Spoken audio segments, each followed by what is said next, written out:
자, 오늘 말씀은 불신앙의 능력 이런 말씀으로 드리겠습니다. 2009년에 영국의 무신론자들이 버스 광고를 했습니다. 자, 사진 한번 보여주세요. 자, 버스 광고에서는 아마도 신은 없을 것이다. 그러니 걱정하지 말고 너의 인생을 살아라, 인생을 즐겨라, 뭐 이런 그 버스 광고입니다.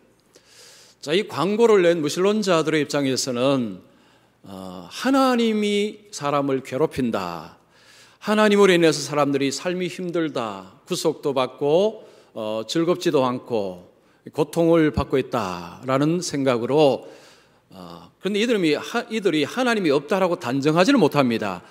아마도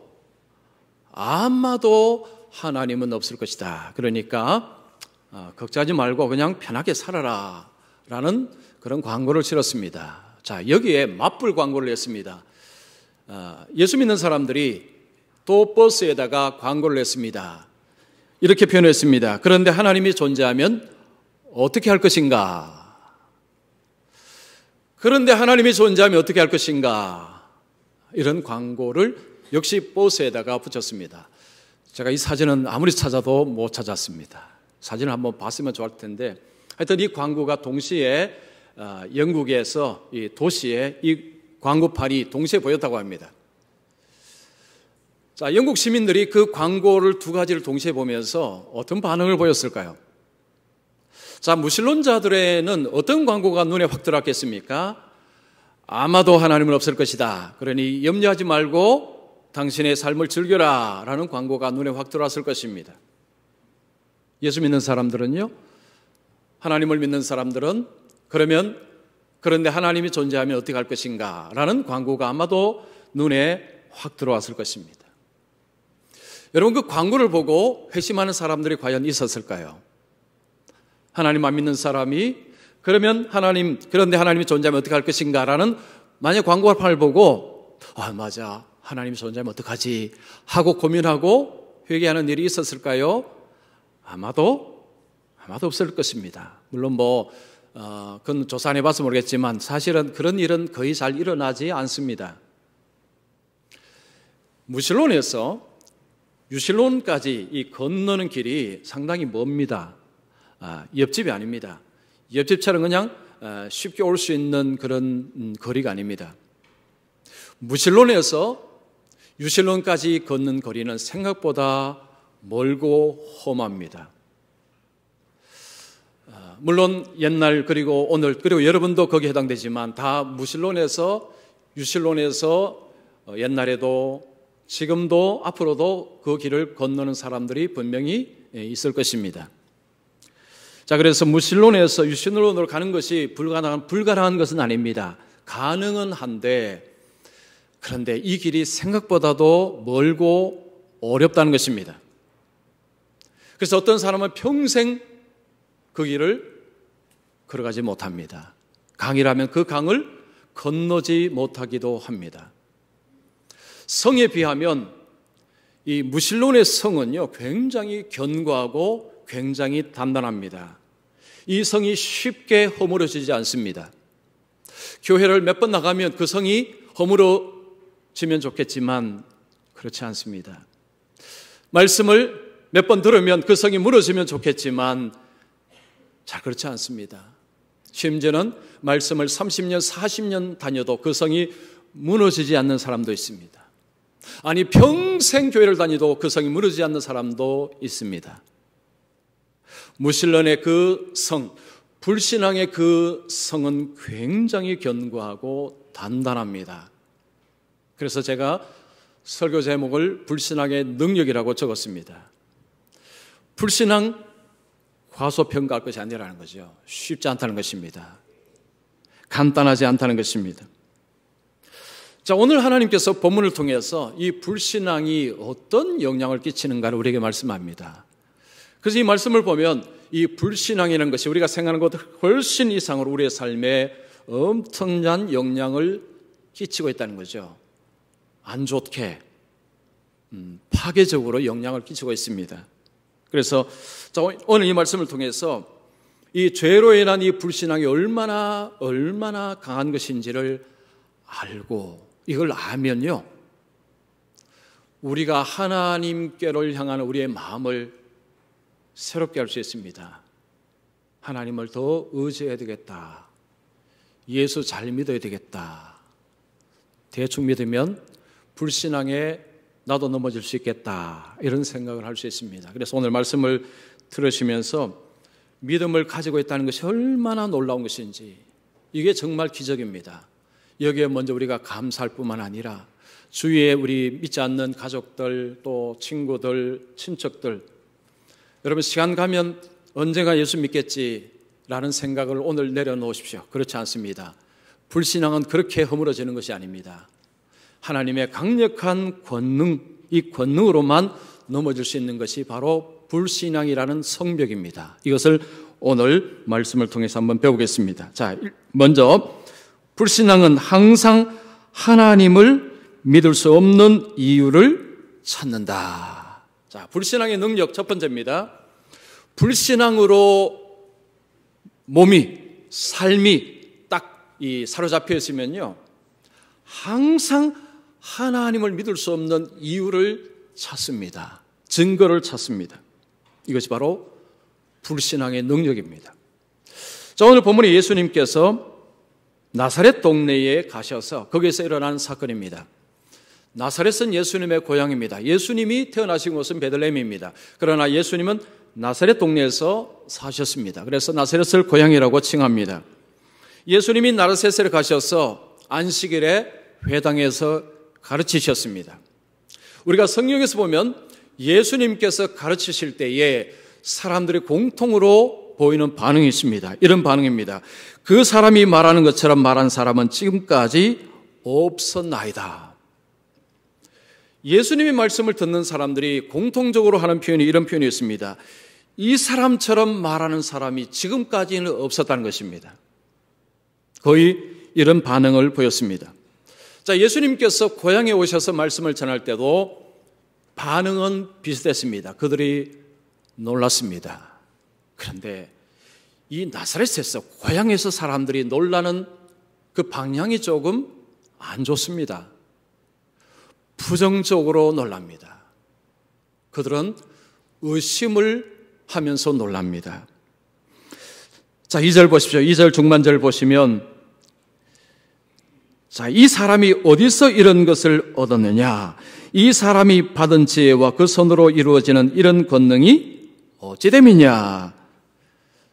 우리들이 놀라기는 놀라는데 그들의 놀람의 방향이 좀 안 좋습니다.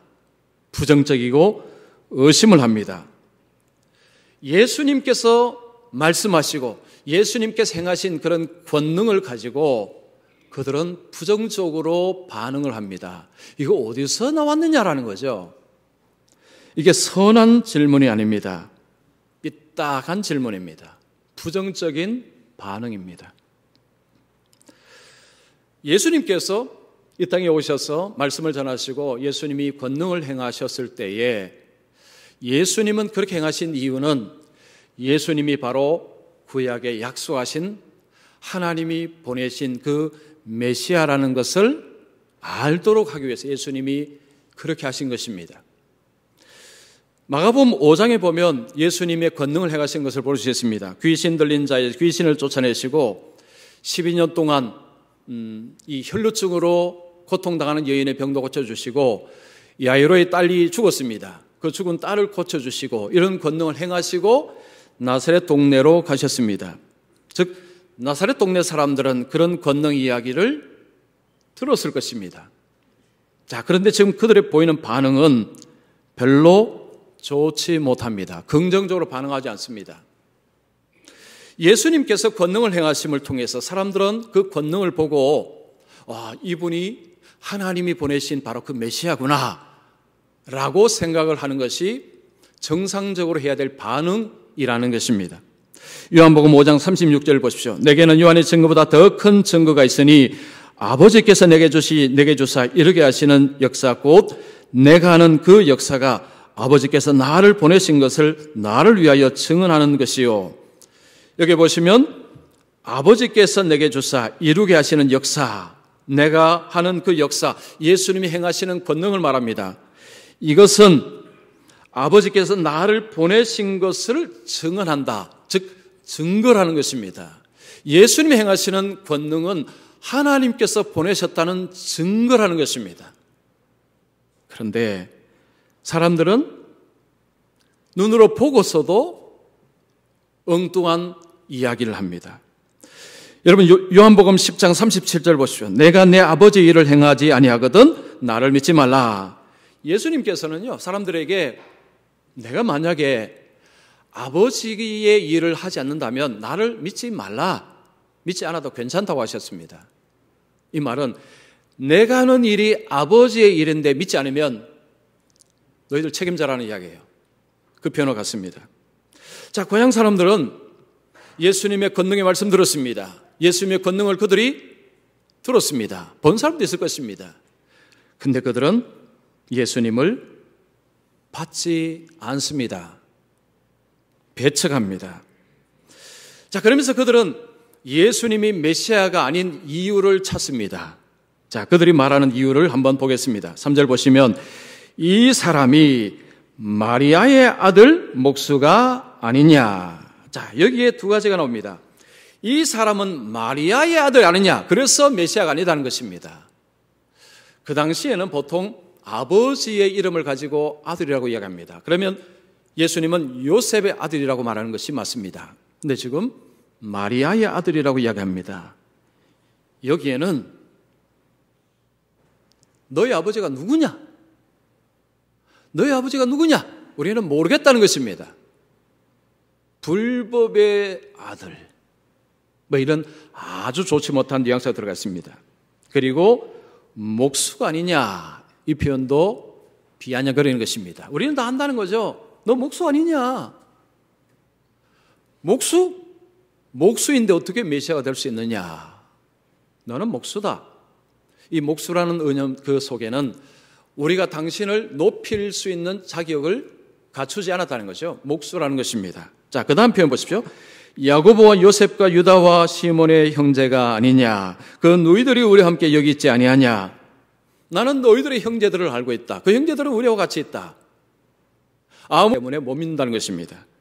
놀라운 말씀을 행해도 우리는 너를 믿을 수 없다. 바로 이런 증거들 때문에 못 믿는다는 것입니다. 하나님의 권능을 보았지만 그들은 믿을 수 없는 이유를 찾았습니다. 믿을 수 없는 증거물을 찾았습니다. 그 증거물이 마리아의 아들 목수 그리고 형제의 이름들을 거론하는 것이었습니다. 이들은 눈으로 보았지만 그들은 예수님을 배척했습니다.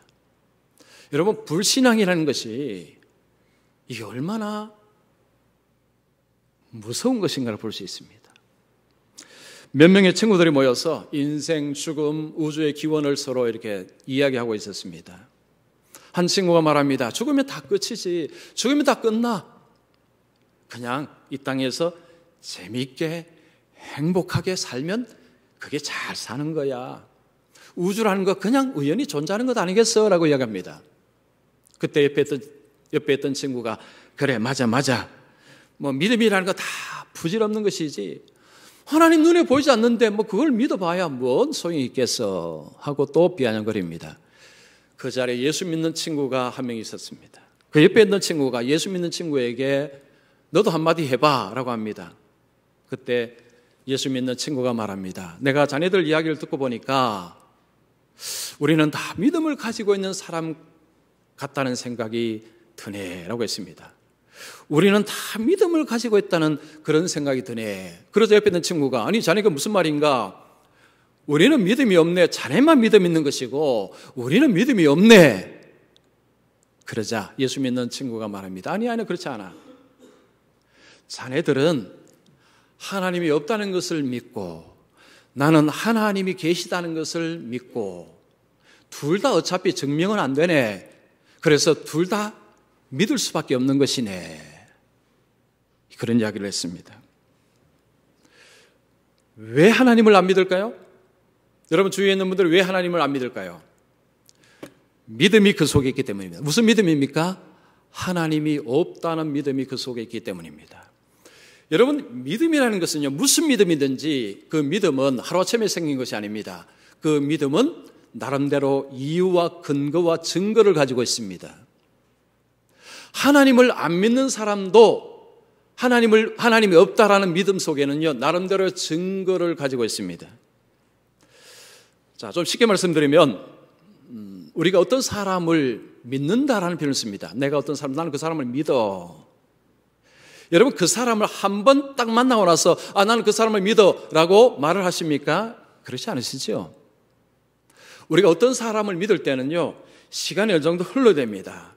그 사람과 대화도 해봐야 되고, 그 사람과 같이 일도 해봐야 되고, 그 사람이 거짓말 하는지 안 하는지도 좀 살펴봐야 되고, 이런 시간을 좀 지나면서 정직하고 거짓말하지 않고 자기 유익만 챙기지 않고 다른 사람도 생각해주고 이런 것들을 보면서 이 사람은 믿을만해.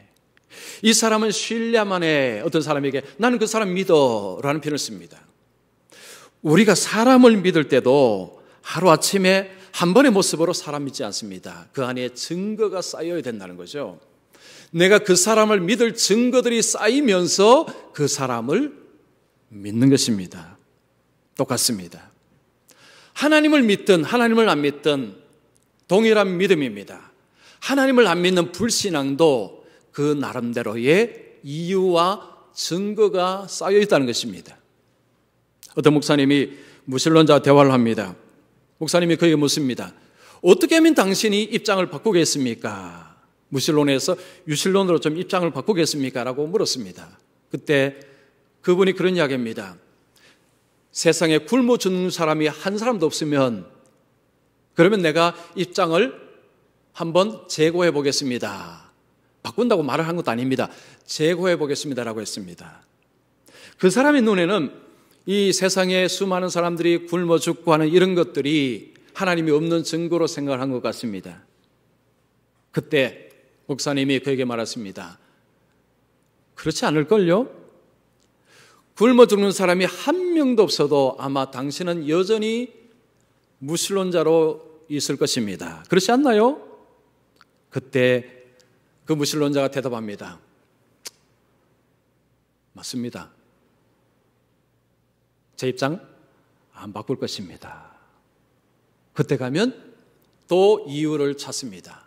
하나님 없는 이유, 하나님 믿을 수 없는 이유를 찾아놨습니다. 또한 그런 이유를 찾을 것입니다. 여러분, 믿지 않는 친구나 가족이나 누구든지 객관적인 증거를 가져대면 그 사람이 믿을 것이다 라고 생각하시면 여러분 오산입니다. 논쟁을 통해서 이기면 예수 믿을 것이다. 그렇지 않습니다. 논쟁으로 예수 믿게 하는 것은 극히 어렵습니다. 왜냐하면 끊임없이 하나님 없는 증거를, 이유를 찾기 때문입니다. 또 예를 하나 들어볼까요? 자, 온 세상이 광대한 세상을 보고 이 우주의 질서를 보면서 우리는 와, 하나님은 살아계심에 분명해. 이 엄청난 우주, 이 질서로움을 보면서 이게 어떻게 이게 저절로 될 수 있느냐? 이건 우연으로 될 수 없는 일이다라고 우리는 믿습니다. 그래서 하나님의 계시는 증거를 그렇게 이야기를 합니다. 자, 그러면 하나님 안 믿는 사람은 그걸 보고 어떻게 이야기할까요? 우리와 다르게 설명합니다. 수백만 년 동안에 천천히 지구가, 이 우주가 진화를 통해서 지금 이런 모습으로 이런 질서가 세워진 것이야. 똑같은 것을 보지만요, 완전히 다른 해석을 합니다. 뭘 이야기할까요? 여러분, 예수를 믿는 사람의 세계관하고 예수를 믿지 않는 사람들의 세계관은 완전히 다릅니다. 완전히 다릅니다.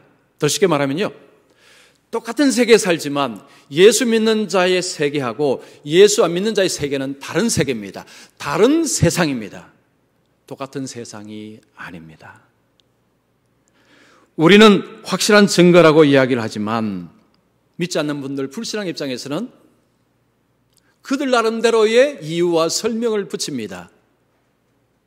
그래서 여러분, 아무리 객관적인 증거를 우리가 생각하면 이거는 믿을 것이다 하지만요, 한번 갖다 대보십시오. 믿는가? 안 믿습니다.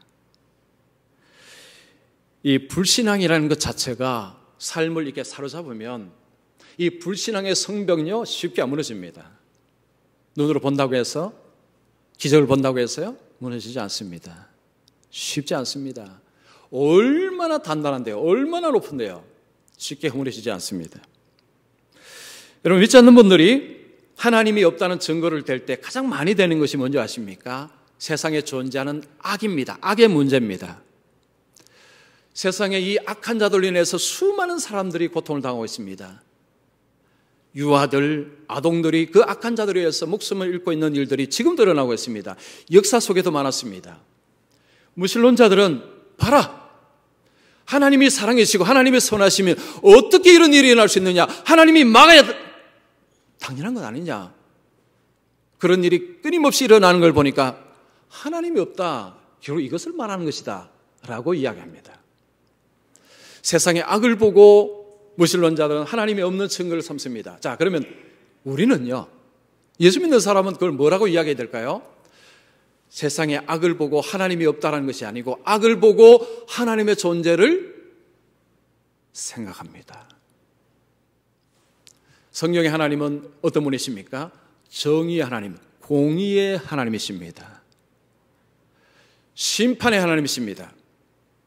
성경의 하나님은 언제 공의의 심판을 하신다고 하셨습니까? 한 번 죽는 것은 사람에게 정하신 것이요, 그 후에 심판이 있다고 하셨습니다. 예수 믿는 사람들, 우리가 믿는 심판은 죽음 이후의 정의의 심판입니다. 그때 완전한 정의가 이루어진다는 것을 우리는 믿습니다. 그래서 천국과 지옥이라는 것이 존재하는 것입니다. 예수 믿는 사람은 이 땅에 수많은 불의가 일어나지만 그것 때문에 하나님 없다라고 말하는 것이 아니라 수많은 불의가 있기 때문에 하나님은 반드시 계셔야 된다라고 믿는 것입니다. 그래서 이 모든 것을 정리정돈하셔야 된다, 정의를 세우셔야 된다, 성경의 그 정의를 세우신다는 말씀을 믿는 것입니다. 똑같은 것을 보지만 어떤 사람들은 하나님이 없다, 어떤 사람은 하나님께서 반드시 심판하신다, 하나님은 존재하신다라고 이야기합니다. 자, 죽음 이후의 심판이라고 이야기하면요, 죽고 나서 뭐 어떻게 알아라고 이야기를 해버리고 하면 이것도 기독교 이야기가 굉장히 공허하게 들릴 수 있습니다. 그런데 하나님이 주신 엄청난 증거가 하나가 있습니다. 여러분, 그게 뭔지 아십니까? 이 증거물이 죽음 후에 심판이 있다는 강력한 증거입니다. 예수님의 부활입니다. 부활. 자, 사도행전 17장 31절 말씀 보십시오. 그것을 이야기합니다. 이는 정하신 사람으로, 예수님 말합니다, 하여금 천하를 공의와 공의로 심판한 날을 작정하시고 이에 그를 죽은 자 가운데서 다시 살리신 것으로 모든 사람에게 믿을 만한 증거를 주셨음이니라. 자, 예수님께서 천하를 공의로 심판한 날을 작정하셨는데, 예수님이 죽은 자에서 살아난 사건, 즉 부활 사건을 통해서 예수님이 바로 모든 자의 재판관이다, 심판자이다는 것, 죽음 이후에 이것을 행하신다는 것을 증거물로 자신이 부활하셨다는 것입니다. 예수님이 부활하시면요, 사람이 죽음 이후에 끝나는 것이 아니구나, 다시 새로운 삶을 살아가는구나 라는 것을 보여주는 증거물이기도 하고요. 또 하나의 증거물은 뭐냐면 예수님이 심판관이시고 예수님이 재판관이시고 죽음에서 다시 살아나셨기 때문에 죽음 이후의 심판이라는 것이 이게 있겠구나 라는 증거물이 된다는 것입니다. 믿는 사람들은요, 이 말씀 보면서 맞아, 자, 그렇네, 확실하네, 죽음 후에 심판이 있다는 게 확실하네, 우리는 이 증거물을 그대로 받습니다. 그러면 무신론자들은 이 말 들으면 어떻게 할까요? 그렇게 생각하지 않습니다. 제가 무신론자들의 글을 보니까요, 부활을 그냥 아주 사소하게 이야기합니다. 그런 일 없어, 그런 거 없어, 그냥 그렇게 이야기해보면 맙니다. 불신앙이라는 것이요, 얼마나 힘이 강한지 모릅니다. 부활이라는 엄청난 증거물을 보여줌에도 불구하고 안 믿습니다. 여러분, 제가 왜 이 말씀 드렸냐면요, 우리는 생각보다 이걸 잘 모릅니다. 불신앙이 얼마나 무섭고 강한지를 우리는 잘 몰라요. 왜냐? 우리는 좀 믿고 있기 때문에. 그런데 성경은 우리에게 이것은 정말 강력한 성처럼 잘 무너지지 않는 그 성벽 같은 것이 바로 이 불신앙의 성벽이라는 것입니다. 그래서 우리에게 말씀합니다. 여러분, 우리가 예수 믿은 지 10년, 20년, 30년, 40년, 50년 혹시 되셨으면요, 나는 이미 믿고 있다, 안심하지 마십시오. 죄는 끊임없이 우리를 공격합니다. 불신앙을 우리 속에 자꾸 심습니다. 안심하는 순간 불신앙이 우리의 마음을 사로잡으면 우리는 못 이깁니다. 우리 힘으로 불신앙은 못 이깁니다. 그만큼 무시무시한 것이 불신앙이라는 것입니다. 자, 두 번째입니다. 불신앙은 하나님의 능력을 체험하지 못하게 합니다. 이 불신앙이 또한 우리의 삶에 어떤 영향을 끼치냐면요, 하나님의 능력을 경험하지 못하게 막는 역할을 한다고 말씀합니다. 자, 5절 보십시오. 거기서는 아무 권능도 행하실 수 없어 다만 소수의 병자에게 안수하여 고치실 뿐이었고, 고향에서 예수님은 다른 지방에서처럼 권능을 행하시지 아니하셨습니다. 소수의 몇 사람의 병자를 고쳐주실 뿐이었습니다. 왜 고향에서는 다른 지방처럼 그 권능을 행하시지 않으셨을까요? 그들이 믿지 않았기 때문입니다. 여러분, 마태복음 13장 58절이 바로 그 말씀입니다. 그들이 믿지 않음으로 말미암아 거기서 많은 능력을 행하지 아니하시니라. 똑같은 장소에서 마태는 이렇게 이야기합니다. 그들이 믿지 않음으로 거기서 많은 능력을 행하시지 아니하셨다고 말씀합니다.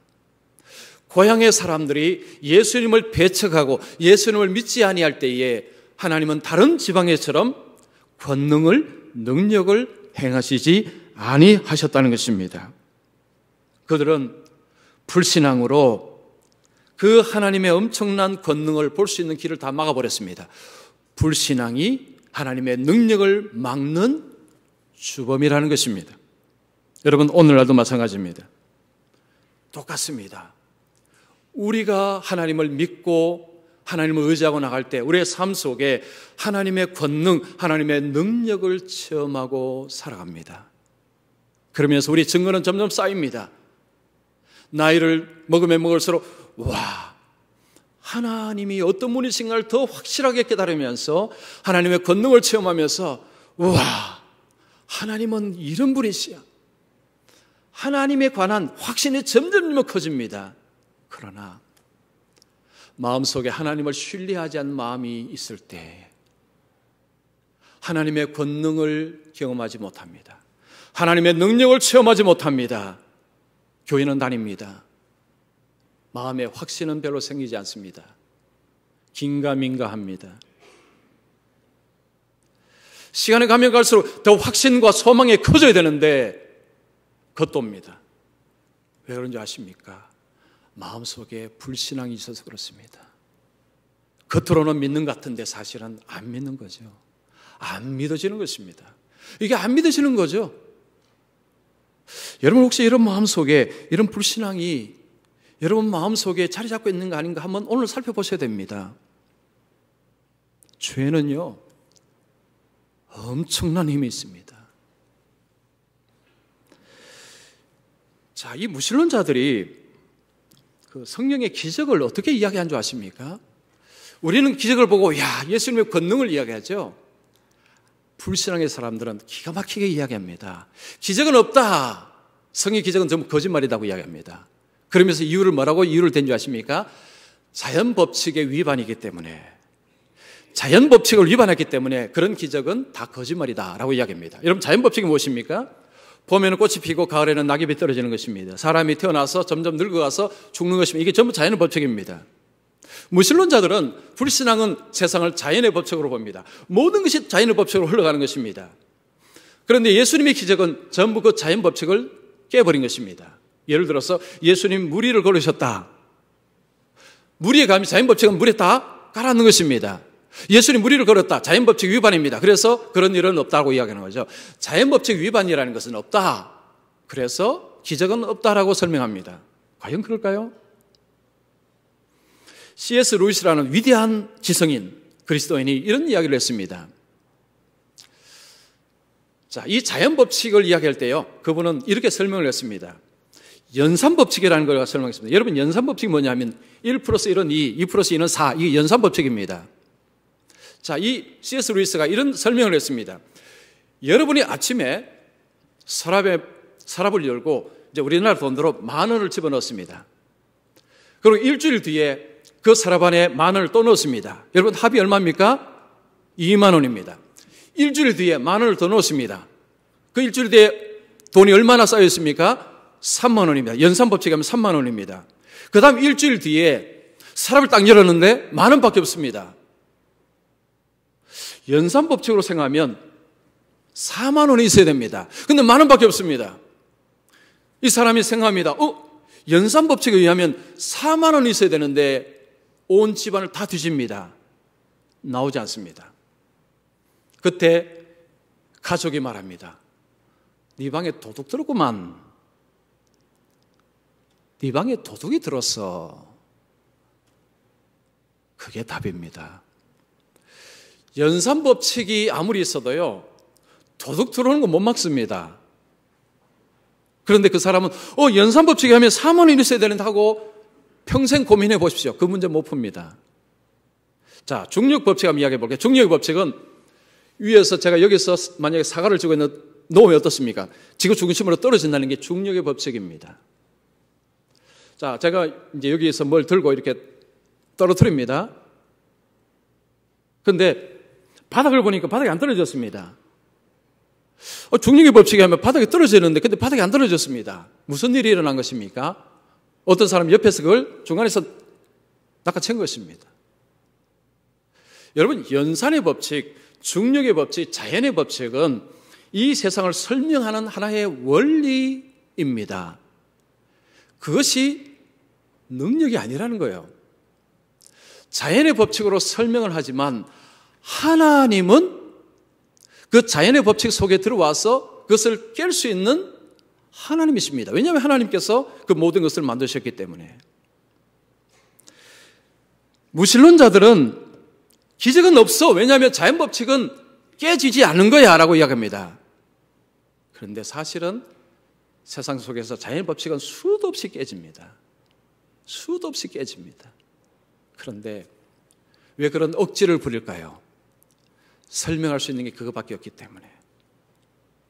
여러분, 불신앙이 굉장히 무서운 이유가요, 이유를 찾는데 이유가 굉장히 궁색합니다. 예수 믿는 사람들을 볼 때는 아이고 저건 이유가 안 되는데, 근데 그들은 그게 이유가 된답니다. 그래서 불신앙이 무서운 거예요. 우리가 볼 때는 이건 얼마든지 이걸 들으면 아마도 자신의 생활을 바꿀까 하지만 절대 생각 안 바꿉니다. 왜냐하면 그들 나름대로의 이유를 붙잡고 있기 때문입니다. 불신앙은요, 자기 힘으로 못 바꿉니다. 불신앙 자기 힘으로 못 바꿉니다. 성경은 예수 믿는 데 하나님의 전적인 은혜, 하나님의 전적인 능력을 이야기합니다. 가족이 지금 예수를 안 믿는다면 나중에 시간이 지나면 언젠가는 믿겠지? 아닙니다. 그런 일이 일어나지 않을 가능성이 많습니다. 왜냐하면 그 성벽이 너무 컸어. 이게 자연스럽게 무너지는 것이 아닙니다. 이 성벽이 무너지기 위해서는요, 하나님의 전적인 능력, 성령의 능력, 성령의 역사, 이런 것들이 일어나야 그 성벽이 무너집니다. 그래서 만약에 믿지 않는 가족들, 친척, 친구가 있다면요, 하나님께 구하되 정말 전심으로 구하셔야 됩니다. 하나님, 이 불신앙이 얼마나 무서운데 하나님께서 그 장벽을 깨워 주시옵소서. 하나님이 깨지 않으시면 그 성벽 무너지지 않습니다. 이건 하나님만이 하실 수 있습니다. 그런 기도가 될 수밖에 없습니다.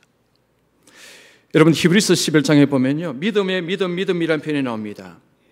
자, 히브리서 11장 29절 30절 보십시오. 믿음으로 그들은 홍해를 육지같이 건넜으나 애굽 사람들은 이것을 시험하다가 빠져 죽었으며 믿음으로 7일 동안 여리고를 도니 성이 무너졌으며. 이스라엘 백성들이 광야에서 홍해를 건너고 그리고 요단강을 건너서 여리고 성도 무너뜨렸습니다. 이 모든 것이 믿음으로. 무슨 이야기입니까? 믿음으로 이런 권능, 이런 능력, 믿음으로 계속 체험을 했다는 것입니다. 그런데 히브리서 3장 19절 말씀 보십시오. 그들이 믿지 아니함으로 능히 들어가지 못한 것이라. 그런데 출애굽했는데 1세대들은 못 들어갔습니다. 왜냐하면 믿지 아니함으로. 불신앙으로 있으니까요. 그들은 여리고성 무너지는 것도 못 봤습니다. 요단강 갈라지는 것도 못 봤습니다. 불신앙은 하나님의 능력과 권능을 경험하지 못하도록 다 막아버립니다. 눈과 귀를 막아버립니다. 성경이 말하는 불신앙이 우리에게 바로 이것을 이야기하는 것입니다. 안 믿으면 그만이 믿어도 그만이고 이 정도 아닙니다, 여러분. 예수를 믿으면요, 하나님을 신뢰하면 점점 하나님의 손길, 하나님의 은혜, 하나님의 역사를 삶 속에서 경험합니다. 그러나 눈이 닫혀 있으면요, 그런 일이 일어나도 자기 나름대로 다 해석을 하면서 안 믿는 이유를 찾습니다. 완전히 다른 세상에 산다니까요. 완전히 세계관이 다릅니다. 이 세계관 못 넘어옵니다. 자기 입으로 못 넘어요. 여러분이 넘어오셨다면 여러분의 능력으로 넘어오신 게 아니고 주님의 능력으로 넘어오신 것입니다. 넘어오셨다고 해서 안심하지 마십시오. 우리는 계속해서 하나님을 신뢰하고 말씀을 붙들고 나갈 때 우리 삶 속에 하나님께서 이런 권능들, 하나님의 기적들을 체험해 가시면서 우리 속에 확신이 더 커집니다. 소망이 더 커집니다. 와, 진짜 대단하네요. 확실하네요. 하나님의 사랑은 정말로 놀라워. 하나님의 은혜는 정말 대단해. 이런 이야기가 입술에서 쫙쫙 나옵니다. 확신이 있습니다. 소망이 분명합니다. 하나님은 분명히 계셔. 하나님은 살아계셔. 하나님 지금도 역사하시오. 어떤 사람은 하나님이 살아계신 것 같기도 한 사람 같기도 하고 잘 모르겠어. 여러분, 똑같은 것을 보는데도 너무 다르게 판단합니다. 뭔 차이일까요? 믿음과 불신앙의 차이입니다. 완전히 관점이 다릅니다. 그래서 오늘 말씀이 우리에게 뭘 이야기할까요? 이미 이 믿음 가운데 있다면 감사하시라는 거죠. 하나님이 이 기적을 주심을 감사하시고, 그리고 아직은 끝나지 않았습니다. 우리는 아직 천국 문으로 들어간 게 아닙니다. 주님을 끝까지 신뢰하고 주님의 권능을 체험해서 더 확신 가운데 살아가야 되고, 그리고 혹 여러분 중에 지금 이 불신앙 상태였다면요, 내 힘으로 여러분 절대로 못한다고 생각하십니다. 그걸 먼저 생각하셔야 됩니다. 믿음으로 영역으로 오면 다 이해가 되는데 불신앙이 있으면 아무것도 이해가 안 됩니다. 이게 바로 불신앙입니다. 그래서 개인과 주위의 사람들의 그런 이 기도, 끝없는 말씀의 선포, 이런 것들이 필요하다는 것입니다. 그래서 이 불신앙의 능력을 여러분 마음속에 잘 인지하시고요, 평생에 주님을 신뢰하고 주님을 의지하고 주님을 믿고 그렇게 살아가시는 그런 여러분들 되시기를 축원합니다. 기도하겠습니다.